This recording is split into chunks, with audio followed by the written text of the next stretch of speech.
오늘 본문의 말씀은 신바벨론 제국의 마지막 왕인 벨사살 왕에 대한 이야기입니다. 사실 느부갓네살 왕의 아버지인 나보폴라살이라고 하는 장군이 아수르를 반역해서 신바벨론 장국을 차지하게 되지만 그는 암살을 당하고 느부갓네살 왕이 초대 왕이 됩니다. 그리고 66년 만에 이 바벨론 제국이 멸망을 당하게 됩니다. 느부갓네살 왕이 꿈꾸었던 것처럼 금머리의 시대는 끝나고 이제 은으로 된 팔과 가슴에 해당되는 메데와 페르시아 제국이 일어나게 되는 것입니다. 페르시아의 고레스가 메데라고 하는 나라와 병합을 하고 바벨론 성을 침공하기 위해서 바벨론 성을 포위하고 있습니다. 바로 오늘 본문의 이야기는 고레스가 바벨론 성을 포위했을 때에 바로 일어난 일입니다. 이 바벨론 성이 워낙 크고 그리고 견고하기 때문에 그 누구도 바벨론 성을 무너뜨리리라고 생각한 사람들은 없었습니다. 그러기에 벨사살 왕은 그 안에서 귀족들을 불러다 놓고 잔치를 벌이고 있습니다. 바벨론 성은 높이가 100m가 넘는 그러한 성이었고 그 주위에는 유프라테스 강에 강물을 끌어들여서 소위 말하는 성 주변에 강으로 만든 바로 해자를 둘러놓았기 때문에 누구도 접근할 수 없는 난곡불락의 성이었습니다. 지금 밖에서는 고레스 왕이 그 도성을 무너뜨리려고 지금 포위를 하고 있는데 그 안에 벨사살 왕은 바로 술잔치를 벌이고 있는 것입니다. 그리고 좀 더 큰 흥을 돋우기 위해서 3절에 보면 예루살렘 성전에서 가지고 왔던 금과 은과 그릇들을 가져다가 술을 마시고 있습니다. 그리고 4절에 보면 금과 은과 동과 철과 나무와 돌로 만든 신들의 이름을 부르며 찬양을 합니다. 이러한 상황 속에서 하나님은 벨사살 왕을 심판하실 것을 표적을 통해서 보여주셨습니다. 여러분, 하나님을 믿는 사람들에게는 선지자를 통해서 말씀으로 가르치시지만 그러나 하나님을 모르는 이방인에게 하나님이 표적을 통해서 하나님의 뜻을 계시하셨다라고 하는 것입니다.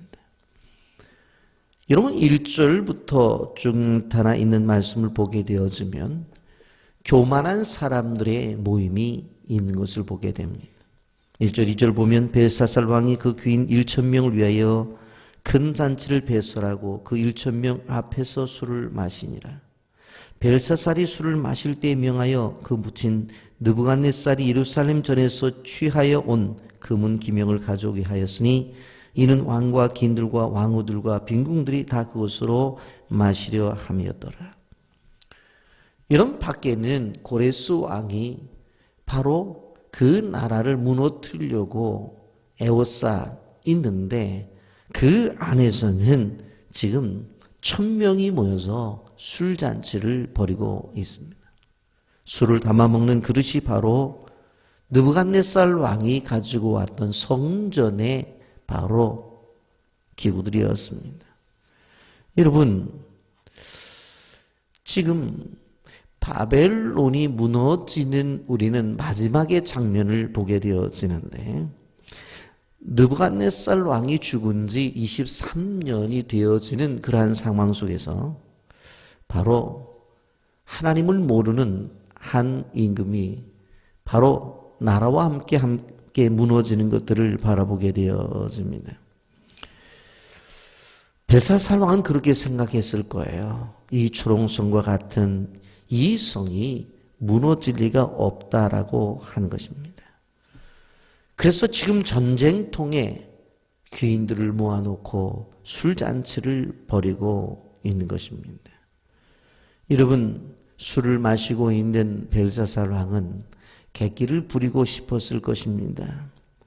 야, 우리 선조였던 전설적인 느부갓네살 왕을 내가 한번 뛰어넘어 봐야 되겠다.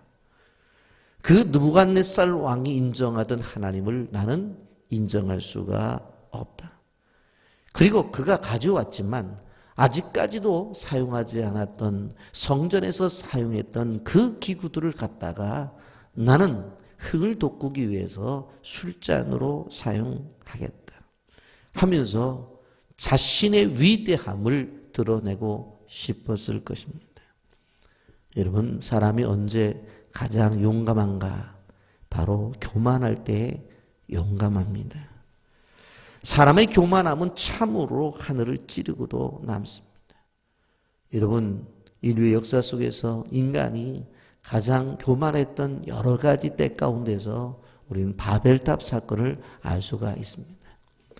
하나님과 같이 되려고 하는, 그래서 하늘까지 탑을 쌓으려고 했던 그 인간의 교만함 속에 바로 이 세상의 심판이 왔다고 하는 것을 우리는 알아야 되는 것입니다. 교만함이란 무엇입니까? 자신밖에 모르는 것입니다. 교만함이 무엇입니까? 자신이 이루었다는 것입니다. 교만함이 무엇입니까? 바로 자신이 모든 것을 다스리며 산다고 생각하는 것입니다. 여러분, 그런데 하나님 편에서 보실 때 교만은 거짓입니다. 그런데 이 교만이 마술과 같은 힘이 있어서 우리를 붙잡고 늘어지는 거예요. 그런데 이 교만의 병에 걸리면 하나님을 모욕합니다. 이러한 교만의 중천에 떴을 때 어떤 일이 벌어져요? 5절과 6절에 보면 그때 사람의 손가락이 나타나서 왕 뭉쳤대 맞은편 분벽에 글자가 쓰는데 왕이 그 글자를 쓰는 손가락을 본지라. 이에 왕이 즐기던 빛이 변하고 그 생각이 변민하여 넓적다리 마디가 녹는 듯하고 그 무릎이 서로 부딪힌지라. 그렇게 흥겹게 술을 마시다가 벽에 글씨 하나가 쓰여지는 것을 보더니 즐기던 얼굴빛이 사라져버려요. 고민이 찾아와요. 여기 보면 넓적다리 마디가 녹는 듯하고 무릎이 서로 부딪혔다는 것을 얼마나 떨었다는 거예요. 여러분 집에 가서 한번 해보세요. 이 무릎이 부딪힐 정도로 떨면 얼마나 벌벌벌벌벌벌 떠는 일이 벌어진 거예요. 여러분, 벨사살 왕이 1000여 명의 사람들을 모아놓고 성전에서 사용하던 기구를 가지고 술잔으로 부어라 마시라 하는 그러한 상태 속에서 공포가 바로 찾아오게 되어집니다. 여러분, 인간이 하나님을 무시하게 되어질 때에, 더 나아가 하나님을 모욕하게 되어질 때에 어떠한 일이 벌어지는지를 성경은 분명히 말씀하고 있는 것입니다. 우리는 우리의 인생 속에서 끊임없이 하나님을 높여야 되지 하나님을 낮추는 교만함을 가져서는 안 됩니다. 철저히 내가 낮아져야 되는 거예요. 어떤 사람들이 그렇게 말을 해요. 나 교만하지 않다고, 나 교만하지 않다고. 그러면서 하나님을 낮추어요. 그것도 교만이에요. 우리 인생의 삶 속에서 기억해야 될 것은 나는 낮아지고 하나님은 높아지는 이러한 삶의 구도를 만들어 가야 된다라고 하는 것입니다. 여러분, 그런데 손가락이 나타나 왕궁의 벽에 쓴 글씨가 무엇입니까? 기록된 글자는 이것이니 메네메네 데겔 우바르신이라고 하는 글자입니다. 바로 그 글자는 바로 너를 하나님의 저울에 달아보니 모자란 인물로 내 시야는 끝났다라고 하는 뜻이에요. 너는 내 인생에 대해서 어떻게 평가를 할지 모르지만 내가 내 인생을 내 저울로 달아보니까 이제 내 인생은 그만이다 라고 하는 것입니다. 바벨론 제국의 날수를 계산하셨어요. 벨사살 왕의 날수를 계산하셨다라고 하는 것입니다.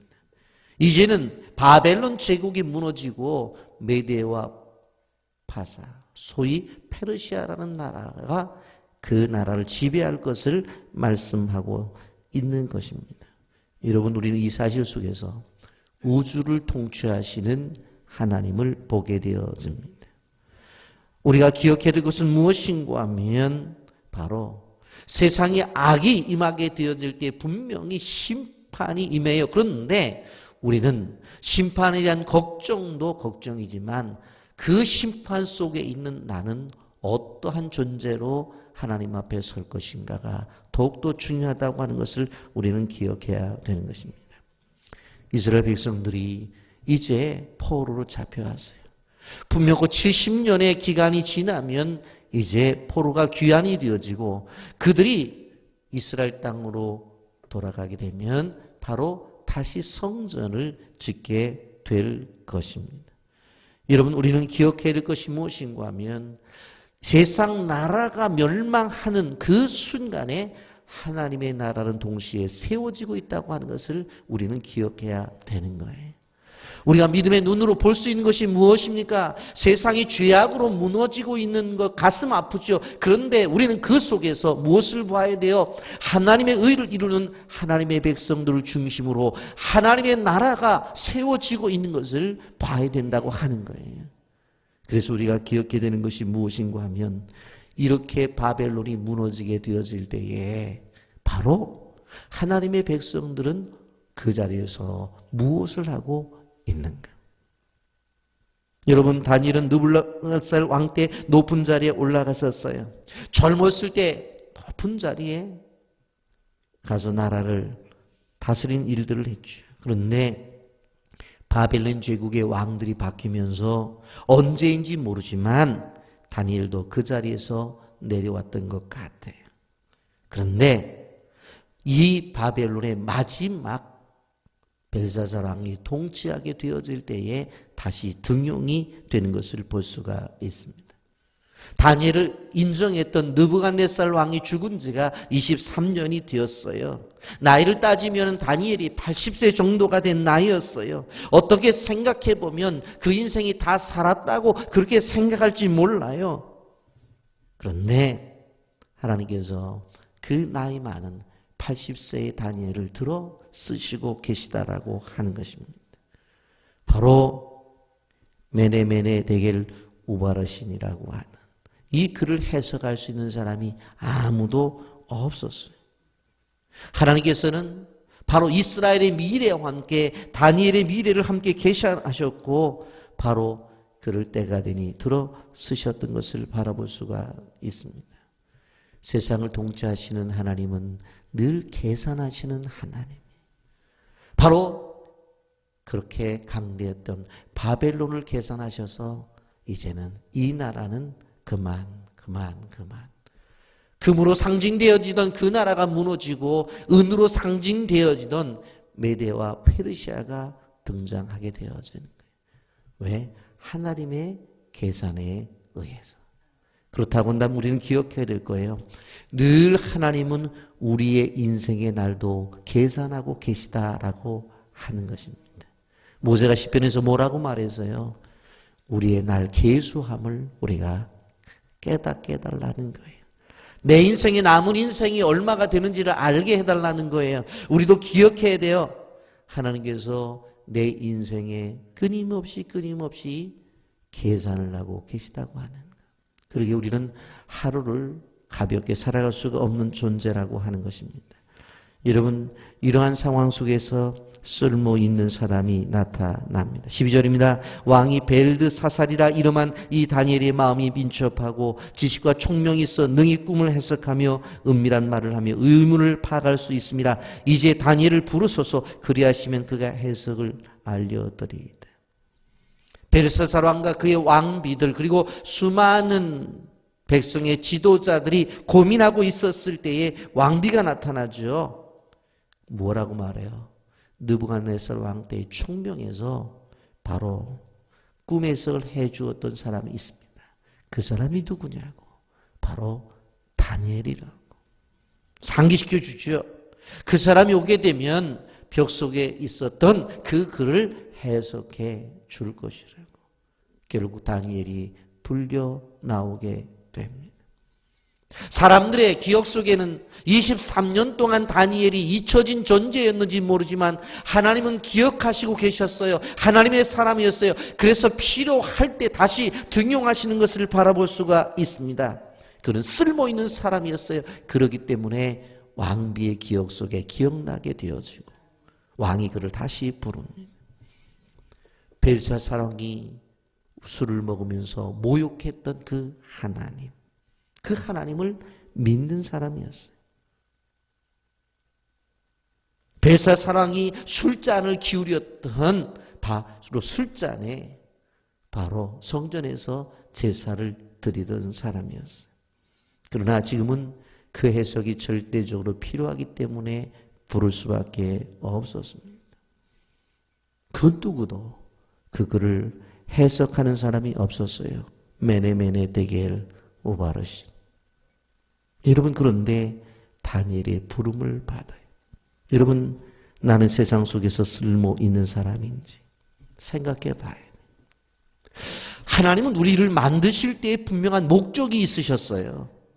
그래서 그 목적을 깨닫고 하나님 앞에 나와 하나님의 일을 하는 것들을 우리는 보통 부르심이라고 말을 해요.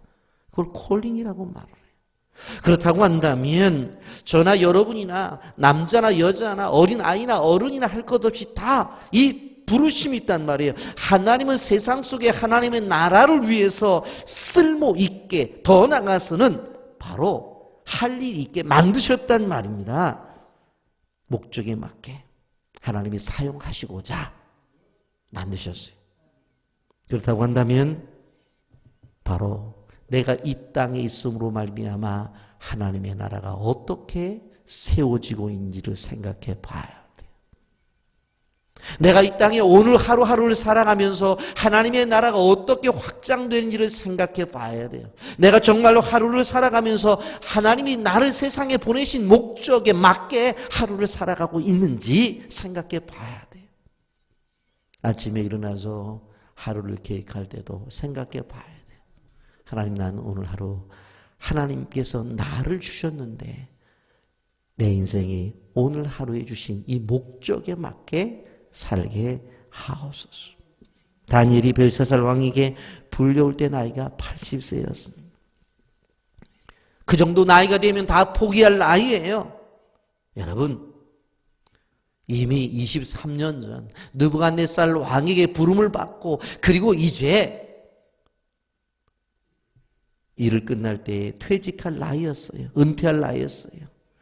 아마 인생을 정리하면서 죽을 날을 하루하루 기다릴 나이였습니다. 그런데 그렇지 않아요. 그는 부름을 받고 그리고 한 역사의 획을 긋는 큰 인물이 되는 것을 볼 수가 있습니다. 나이가 먹었다고 뒤에서 쉬어야 된다는 생각을 하지 마세요. 병들었다고 그만하겠다는 생각을 하지 마시라는 거예요. 하나님께서 쓸모가 있기 때문에 아직도 하나님의 나라를 세워야 될 분명한 목적과 그 일을 위해서 내가 해야 될 사역이기 때문에 오늘 이 자리에 앉혀 놓으셨다는 사실을 기억하시기를 바랍니다. 여러분, 우리는 기억해야 돼요.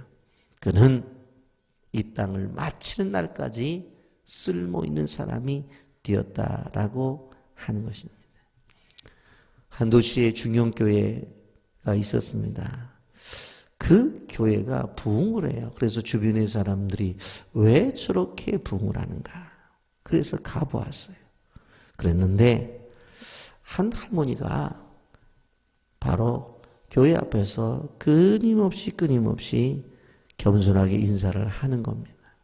자기가 이 나이가 들어서 뭐를 할까 생각을 하다가 보니까 다른 게 할 게 없어요. 주일학교를 가서 봉사하자니 할머니가 뭘 가르치겠어요. 팔을 걷어붙이고 일을 하자니 힘이 들어서 할 수가 없어요.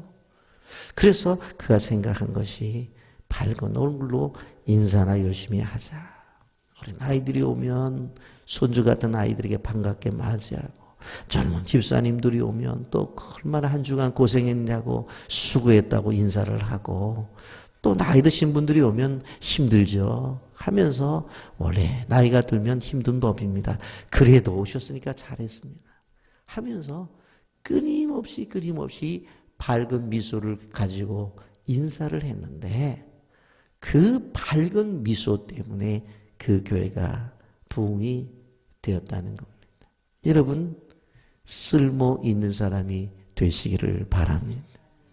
나라는 망하는데 밖에 고레스 군대가 진을 치고서 도성을 무너뜨리려고 했을 때 술잔을 기울이는 쓸모없는 사람들이 아니라 그 어려운 난계를 헤쳐나갈 수 있는 쓸모 있는 사람, 하나님의 부르심의 사람들이 되기를 예수님의 이름으로 축복합니다. 아멘.